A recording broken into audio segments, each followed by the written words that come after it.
They say when two elephants fight, the grass suffers. And you, my friend, if you're a Nigerian, you might suffer, probably more than you're already suffering, if the promise or threats being issued by the coalition of freedom fighters and ex-agitators in the Niger Delta region comes through. Stay with me, I'm going to tell you why, okay? Welcome, I'm Virtue Grace, the African storyteller. That's if you're coming by for the first time and you do not know me, give the video a thumb up and subscribe if you're not subscribed, okay? Yeah, let's continue our story. So, Nigeria is an oil producing country. We know that, right? And Nigeria's major foreign exchange earner is through crude oil, all right? And so, for that reason, oil is so precious in Nigeria. But this has not been without challenges for decades. All right, so the Niger Delta region of Nigeria is rich in crude oil. That is where crude oil is basically mined in Nigeria. All right, but for decades, there were problems and complaints of oil spillage in the region, of neglect by oil stakeholders, and that led to the people of the Niger Delta organizing, taking up arms, and destroying oil pipelines and other oil installations, kidnappings and demanding for ransoms and all of that. That went on for years, for decades, without a solution. The people felt they were abandoned by the government, which was, mining and taking resources away from their region without adequate compensations to them.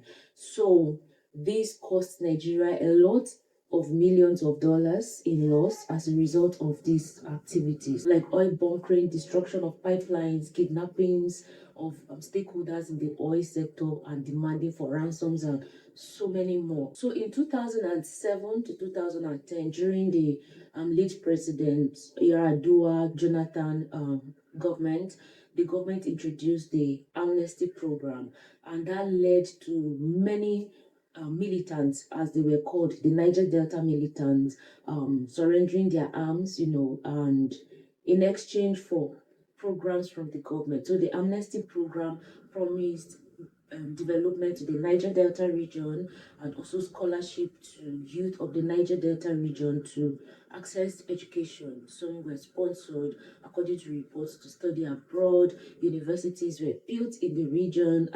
The Niger Delta Commission was also established to address problems in the region and proffer solutions.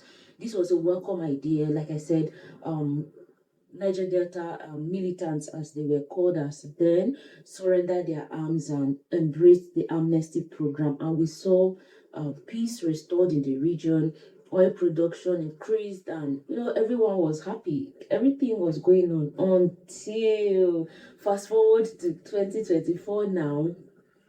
A group or a coalition of freedom fighters and ex-militants in the Niger Delta region have now issued a threat to take up arms and destroy oil installations in the region again. Why?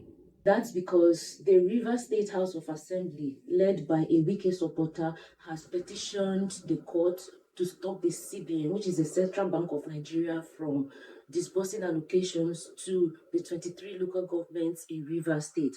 Rivers State being one of the states, in fact, the headquarters of the Niger Delta region. All right. And this action, this move by the Wike-led House of Assembly did not sit down well with some people in the region, and now the coalition of freedom fighters and ex-militants have threatened to take up arms if the court goes through with hearing on the petition. And that's because the Federal High Court in Abuja, led by Justice Joyce Abdul Malik, had dismissed all objections to that particular petition. And so the group now has threatened. Why is all this? It's a result of power tussle between, the Federal Minister of FCT, Wike, and the River State Governor, His Excellency Sim Fubara. There's been a power tussle between them, and as a result of that, some group are in support of Wike, some are in support of Fubara. But that's not what I'm here to talk about today. The news is that you and I might suffer the consequence of this power tussle going on in River State if this group makes true their threat of taking up arms. As I speak with you now, as Nigerians, we all know that the prices of oil have skyrocketed, be it petrol, PMS, be it diesel, be it cooking gas, all of that. The prices have skyrocketed as a result of the fuel subsidy removal by the current administration. And that has felt a lot of hardship. It has resulted in hikes in food prices, basic commodities, and also people cannot even afford. Transportation prices have skyrocketed as a result of the first subsidy removal and the subsequent increase in prices. And as a result of that, yeah, now the prices of fuel are ranging from 1,000 naira to 1,000 to 300 in some parts of the country.